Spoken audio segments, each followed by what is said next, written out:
What's up, everybody? It's your boy Baybar to Go Bar coming at you with another Magic the Gathering Puzzle Quest video. I just wanted to start with actually a screenshot from yesterday.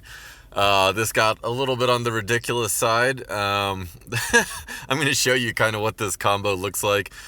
Basically, it's a combination of Gisa and Geralf, the guy from Shadows over Innistrad or whatever block he was out of.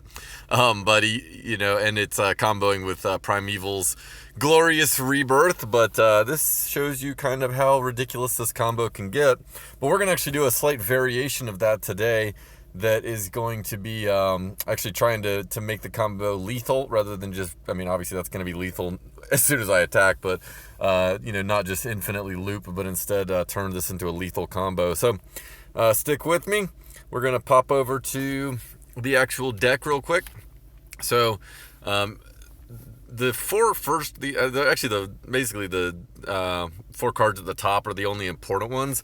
Torgaar can pretty much be replaced with anything, but he is the lethal engine in this deck. So what he does is he costs one less. That's irrelevant, but when this creature enters the battlefield, your opponent loses X life, where X is the amount of creature reinforcements you control times 3, and you lose all your other creature reinforcements. So that other creature reinforcements is important, which means that Torgaar does count his own stacks, and he does not destroy his own stacks. So that's important. So that's one card. You can replace that with Josu and to get that screenshot that I did in the previous deck. Gisa and Geralf is, I guess she's from Emrakul, or he and she is from Emrakul.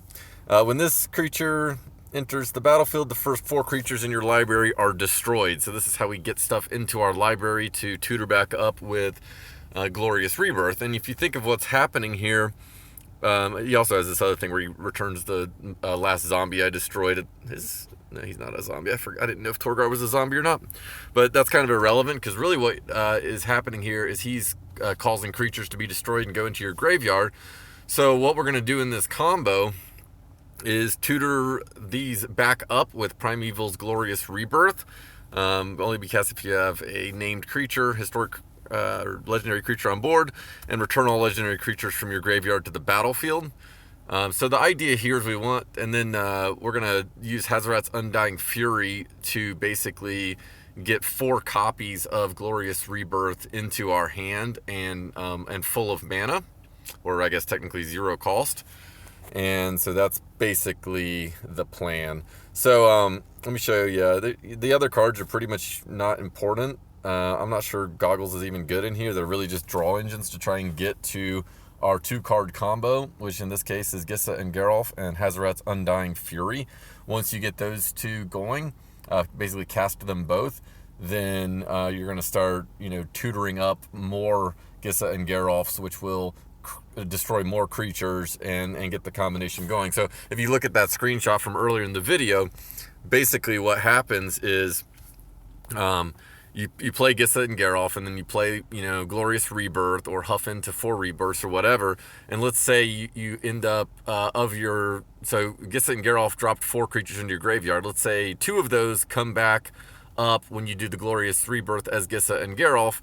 Well, then they destroy 4 each. So now you have 8 creatures in your graveyard. So when the next Glorious Rebirth goes off, let's say 4 of those are Gisa and Geralfs, then you tutor up 4 more Gisa and Geralfs, and those 4 each destroy 4 creatures, so now you have 16 creatures in your graveyard.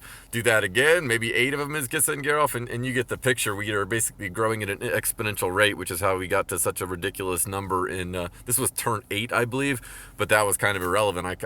You could probably get to something like this within the first 3 or 4 turns if you got the cards right, maybe even the first 2 turns. So anyway, we're gonna give this a go and actually play this deck now. We're going up against the infamous Gun Bunny. He's got a score of 7, so he's actually trying to test out this deck, I would assume.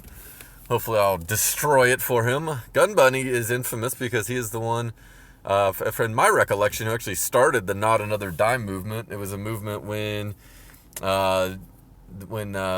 Octagon's predecessor Hibernium and D3 basically decided to absolutely pummel the rewards to the point where they were like 60 crystals instead of a mythic whenever you were a top 5 placeholder. And there was a few other things going on at the time. They they got rid of the 3-card pack to a 1-card pack. They removed the rare plus. They basically just really hosed the community and went from riches to rags. And there's a lot of angry feelings, but I think most people are over that now. I think that's the general consensus.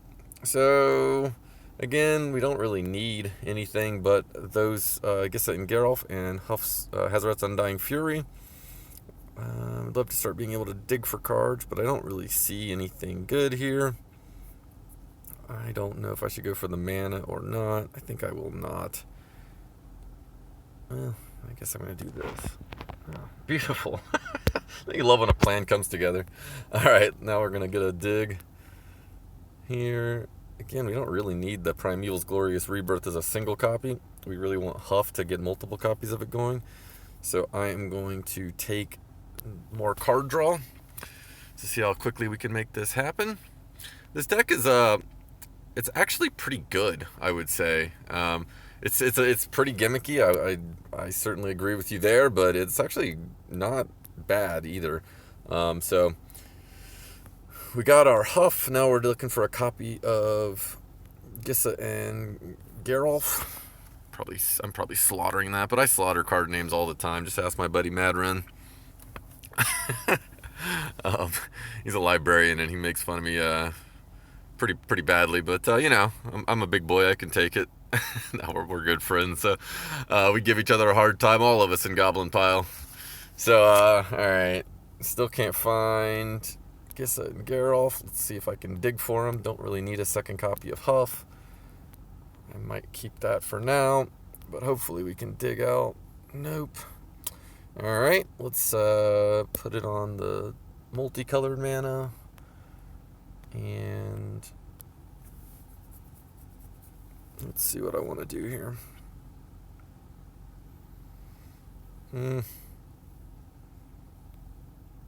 Not very exciting. I think I'll just take this right now. Still can't find him.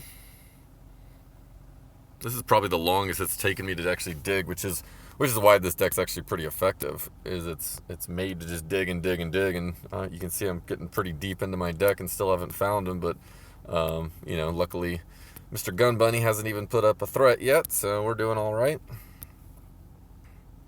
There they are. There's the creepy brother-sister duo.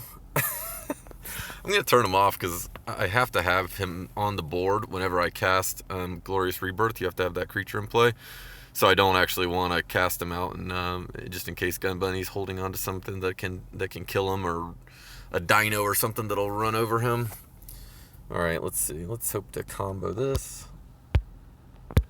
Get rid of his white match. Alright, pretty good. He left me a 5-drop. Come on, Gun Bunny, get with it, bud. What are you doing, man? Alright, so I'm going to leave him off for a second because I don't want to fill my hand up with Prism Array with this 5-drop, even if I've managed to get them both. So there we go. Now we'll discard these out and release the beast. Hopefully I don't pull 4 copies of Torgaar and no copies of Gisa with my first one, or that will absolutely end the combo.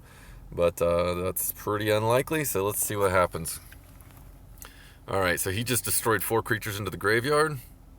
Here comes our first Primeval. Alright, good. We got at least 1 Gisa. Here's a Torgaar coming to start doing some damage. We got 2 Gisas. Alright, so next time we cast this, we'll tutor up 8 creatures. 2, 3. You can see I did 12 damage there. We'll go down a little bit because he killed Gisa and Geralf's reinforcements. But now he's going to start ramping himself pretty strongly. And Mr. Gun Bunny is not long for this world at this point. We're about to be lethal pretty soon here. Maybe here? Oh, no. Next one? Still no. There he goes.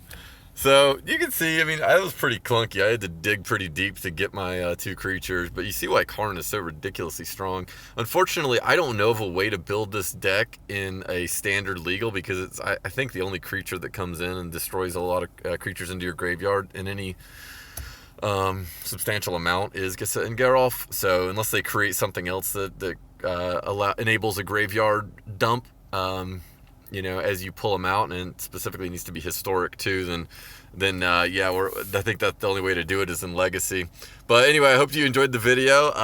It's a pretty fun one, and I'm not sure if I can do some version of this Glorious Rebirth deck in the upcoming Battle of Four Tribes. That's getting a lot of grief on the forums about being so long and nasty. But anyway, appreciate you guys listening, and subscribe to my channel if you're not already, and we'll talk to you soon. Have a good weekend. Bye-bye.